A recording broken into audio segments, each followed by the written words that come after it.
Ada pertanyaan-pertanyaan atau pernyataan-pernyataan sentilan, ya udah kamu turun ke masyarakat atau bantu orang-orang atau ya kerja atau apapun, nunggu lulus aja, yang penting kamu lulus kayak gitu. Cuman itu kayak nggak masuk di akal aja kayak gitu. Apakah ya saya harus menunggu lulus dan baru itu bisa berguna? Kenapa nggak pada saat saya masih kuliah dan punya waktu luang lebih banyak, nggak bisa berguna sedikit aja? Maka akhirnya saya nggak menemukan sesuatu yang membuat saya hidup kayak gitu.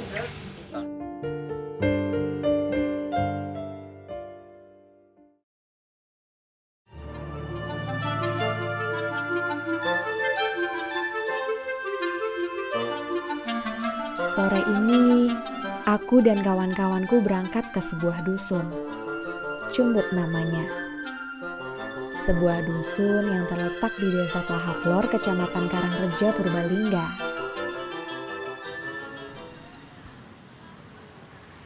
Datang ke dusun ini mungkin pertama untukku. Tapi, bagi komunitas Bhinneka Ceria, mereka sudah 2 tahun menyambangi dusun ini. Ini merupakan cara mendekatkan diri kepada masyarakat, mengetahui seluk-beluk kehidupan dan permasalahan desa, serta mencoba berbagi solusi di masyarakat. Terkesan seadanya memang, karena kita hanya mahasiswa. Walaupun berjarak tempuh 1,5 jam dengan sepeda motor dari Purwokerto, kita tidak peduli hujan atau tidak, karena ini sebuah pilihan. Kalau di Cumbut sendiri mulai itu tahun 2012. Terus akhirnya saya datang sini dan bertemu dengan kepala sekolah madrasah di sini dan bercerita mengenai masalah sekolah yang baru sekitar umur setahun dan masalah kelas yang masih sedikit dan anak-anak di sini yang paling tinggi itu cuma tamatan SMA gitu. Dan banyak lagi yang akhirnya masalah-masalah lain. Dari situ mulai ketertarikan dan keinginan saya untuk melakukan sesuatu.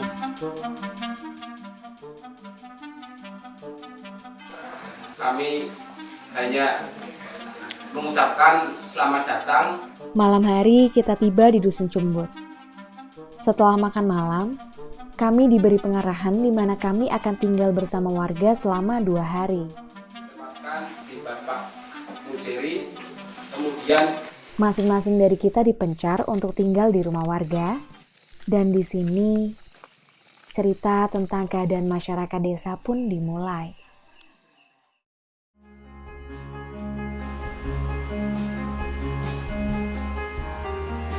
Dari pagi sampai sore, kita bisa menjumpai orang-orang yang sudah berumur di sini terus mencari nafkah untuk keberlangsungan keluarga.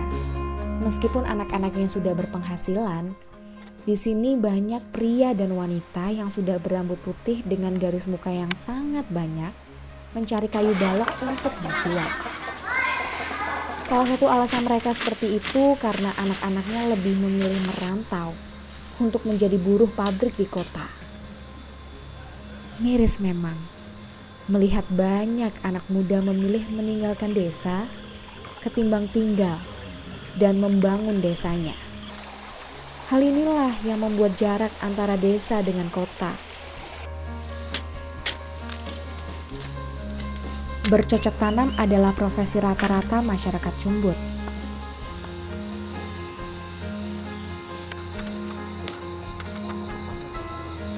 Beragam tanaman ditanam, khususnya jenis sayuran. Selain itu, demi keberlangsungan hidup ada juga yang berternak kambing.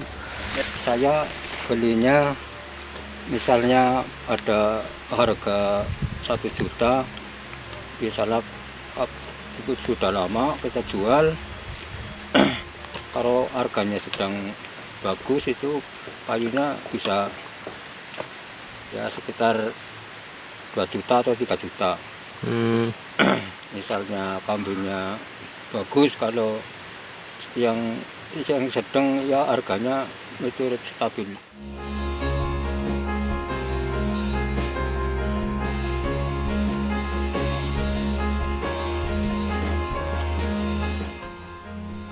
Angka tersebut memang besar, karena warga Cumbut tidak hanya memelihara 1 atau 2 kambing saja, tapi bisa sampai 5 atau 10 ekor. Tapi sayang, warga Cumbut tak mengenal model manajemen ekonomi. Mereka lebih memilih merenovasi rumah atau membeli motor baru daripada harus berpikir untuk memutar uang untuk bisnis kambing atau lainnya. Di wilayah Cumbut sendiri agak ketinggalan jauh di kota. Ya dikatakan wilayah yang terisolir, jauh dari kendaraan, jauh dari teman-teman, karena kondisi jalan belum terbuka sama sekali. Jadi masyarakat berprihatin supaya adanya jalan, semacam bikin organisasi, membentuk tim pemuda Karang Taruna untuk mengondisikan bikin ruas jalan. Seperti desa-desa di negeri ini, jarak yang membedakan antara desa dengan kota yang dapat dilihat langsung adalah infrastruktur. Perjuangan untuk mendapatkan hak yang sama dengan mereka yang tinggal di kota sangatlah lama. Mimpi itu dimulai tahun 2007, dimulai dengan pengajuan proposal dan semangat warga memperbaiki hidupnya. Alhamdulillah kejadian tersebut bisa semacam pembuatan aspal sepanjang 3 kilo, tapi terbagi 3 tahun, di tahun 2011, 12, dan 12 akhir. Dan kemudian adanya listrik di tahun 2007 juga pengajuan. Alhamdulillah adanya listrik masuk desa, bisa menyambung atau bisa untuk mensejahterakan masyarakat Cumbut.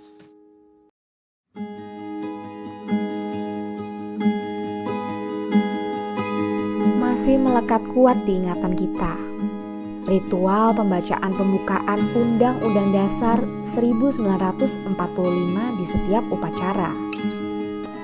Bahwa negara ini memiliki tujuan yang sangat mulia, yakni mencerdaskan kehidupan bangsa.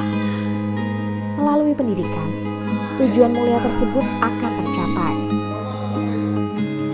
Kondisinya yang jadi prihatin, saya sendiri pribadi, sebelum saya dirikan sekolah, baru adanya orang-orang yang di wilayah Cumbut, baru ada kisaran 10% yang tamat SD.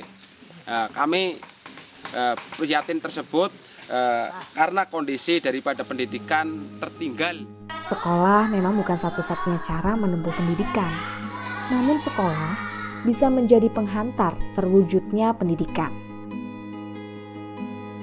Sayangnya, di Cumbut ini baru ada sebuah RA atau TK dan madrasah ibtidaiyah yang itu pun baru sampai kelas 4. Untuk kelas 5 dan 6, anak-anak di sini harus bersekolah di SD yang terletak di bawah dusun Cumbut. Mirisnya lagi, sekolah ini baru ada pada tahun 2011. Adanya sekolahan ini dulunya pertama memang inisiatif dari teman-teman karena melihat anak-anak sini ini sekolahnya sangat jauh, yaitu perkiraan ada SD 4 ke Siwarang ya, dan juga ada ke SD 4 Telahapelor. Itu perkiraan perjalanan 3 km itu dengan setiap hari berjalan kaki. Dengan kesepakatan tokoh-tokoh masyarakat Cumbut di sini, sekaligus juga pengurus-pengurus ini sepakat bahwa di sini diadakan sekolahan. Ada beberapa murid yang bisa rekrut, itu kelas 1 itu berjumlah perkiraan 23 kelas 1. Sekolahan ini pertama bertempat di rumahnya Pak Sudir selama 8 bulan dengan keadaan mungkin yang sarana yang kurang memadai, seadanya aja, berarti cuma kursi, papan tulis yang masih 1. Setelah beberapa bulan itu pindah kesekolahan ini dengan beberapa ruang, yaitu ada 2 ruang. Setelah itu guru itu mulai dari sana sampai pindah ke sini ini masih guru sebanyak 4 guru dengan cara bergantian. Itu mengajarnya dengan cara bergantian karena tempatnya ini jauh dari tempat-tempat guru yang ditempatin.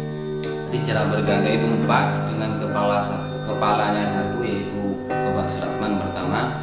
Setelah pindah ke sini baru kepala itu diganti oleh Ibu Ika.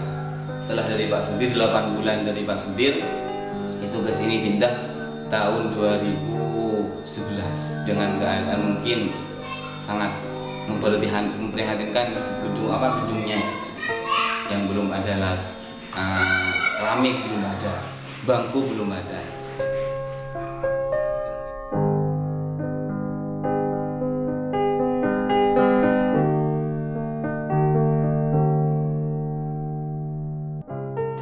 Kelas ini sudah menjadi 6 kelas, menjadi 6 ruang, tapi muridnya masih sampai 2 kelas. Terus lanjut kemudian ini sampai naik sampai sekarang, yaitu sampai kelas 4 dengan ruang yang tetap, yaitu 6 kelas. Yang 4 itu dipakai kelas, yang 2-nya satu dipakai kantor, yang 1 ruang dipakai RA, seperti itu. Ini paling tidak untuk ketika ada kelas 5 paling tidak harus membuang salah satunya. Kalau gedung-gedung ini masih tetap 6 ruang, seperti itu. Bisa jadi kantornya yang harus kita taruh di mana, atau RA-nya harus kita taruh di rumah, seperti itu. Harapan dari kami sekolah di Cumbut ini, baik itu dari segi pembangunan maupun dari segi siswa, ini semakin maju.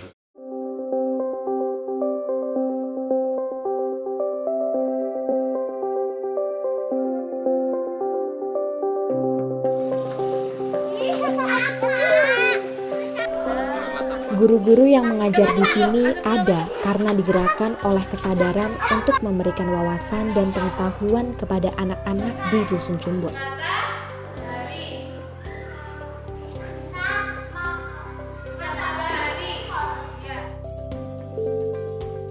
Ada warga Cumbut asli yang menjadi guru di MI. Namanya Indrio. Umurnya sekarang 18 tahun. Dulu, ia mulai mengajar di sekolah ini mulai umur 16 tahun. Semangatnya membangun desa dengan menitipkan harapan kepada anak didiknya agar kelak mereka mempunyai pengetahuan yang luas. Itulah yang membuat ia memilih bertahan di Cumbut daripada ikut teman-temannya merantau di ibu kota. Pendidikan menurut saya itu penting. Pentingnya itu untuk mengejar sebuah cita-cita dan untuk meraih masa depan. Harapan saya untuk desa saya sendiri adalah saya pengen warga-warga yang ada di Cumbut bisa meraih pendidikan yang tadinya nggak bisa menulis, nggak bisa membaca, sekarang udah bisa menulis dan membaca maupun menghitung. Mereka yang bara-bara buta huruf maupun angka, saya pengen mereka itu udah bisa menghitung, menulis, dan membaca.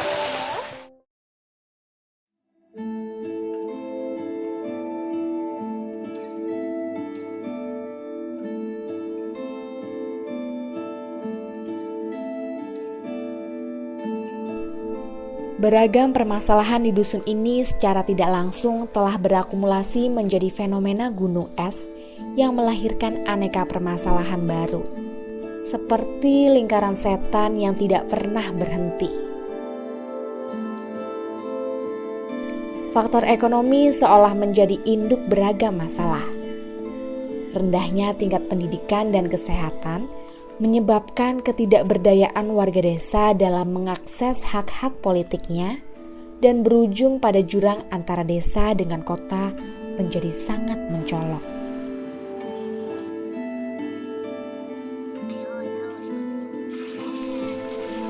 Disinilah peranan pemberdayaan masyarakat hadir.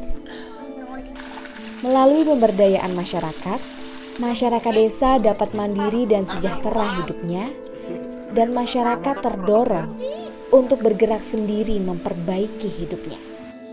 Pemberdayaan posisinya adalah bukan sebagai agent of change, bukan sebagai orang-orang yang sangat heroik dan segala macam yang tahu segala, tidak, tapi pemberdayaan adalah ketika kita bekerja bersama masyarakat, hidup bersama masyarakat, dan mulai sesuatu apa yang diketahui oleh masyarakat, bukan oleh yang diketahui oleh kita saja gitu. Dan makna pemberdayaan sendiri ketika kita melakukan sesuatu dan ketika kita pergi, itu mereka sudah bisa sustain dan mereka sudah bisa mengolah diri mereka sendiri. Desa mawa cara, negara mawa tata. Desa memiliki caranya sendiri dalam menyejahterakan masyarakatnya. Dan negara seharusnya menjalankan peranan dan fungsinya sebagai sebuah pemerintahan.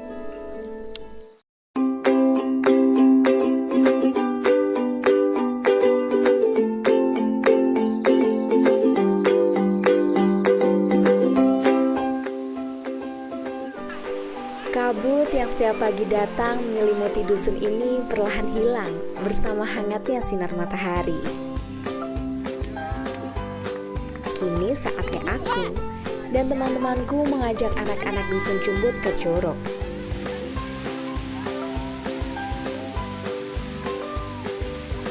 Disinilah kita mendongeng bersama mereka, berbagi cerita dan tawa bersama.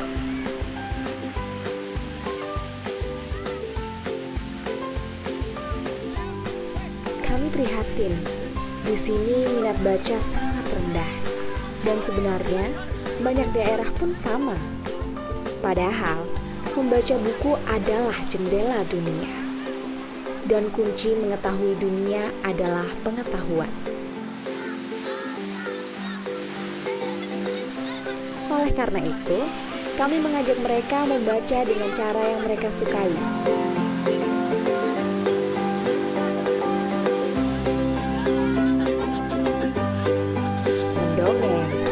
Mengajak mereka berimajinasi tentang cerita yang ada di buku.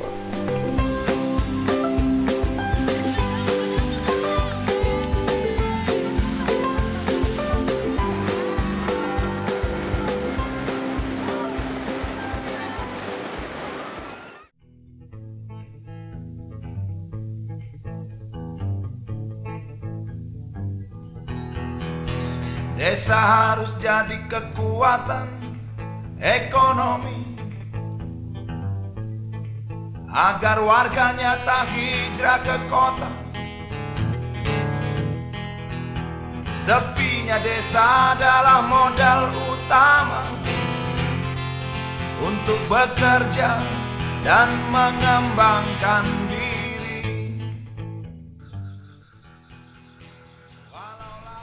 Penggalan lirik lagu Iwan Fals yang berjudul Desa ini memang benar. Setengah abad negeri ini telah memproklamasikan kemerdekaannya dengan janji mulia, memakmurkan bangsanya.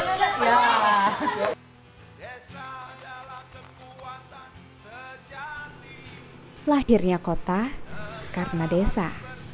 Tapi realita berkata lain. Desa ada, tapi seolah ditiadakan.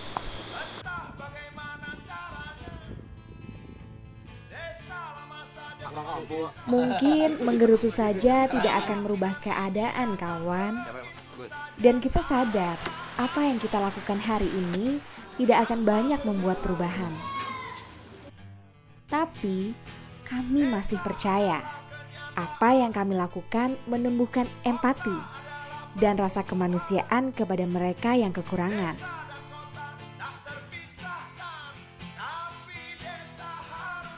Kawan, tidakkah menjadi lebih baik? Kini saatnya mulai bergerak lebih nyata. Tak usah menunggu sesuatu yang besar. Kecil pun tak apa.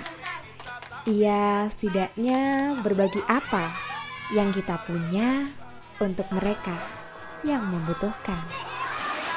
Kita semua tak tengkulak. tulak tengkulak bergentayangan. Api lintah darat pun bergentayangan. Untuk apa punya pemerintah kalau hidup terus-terusan susah?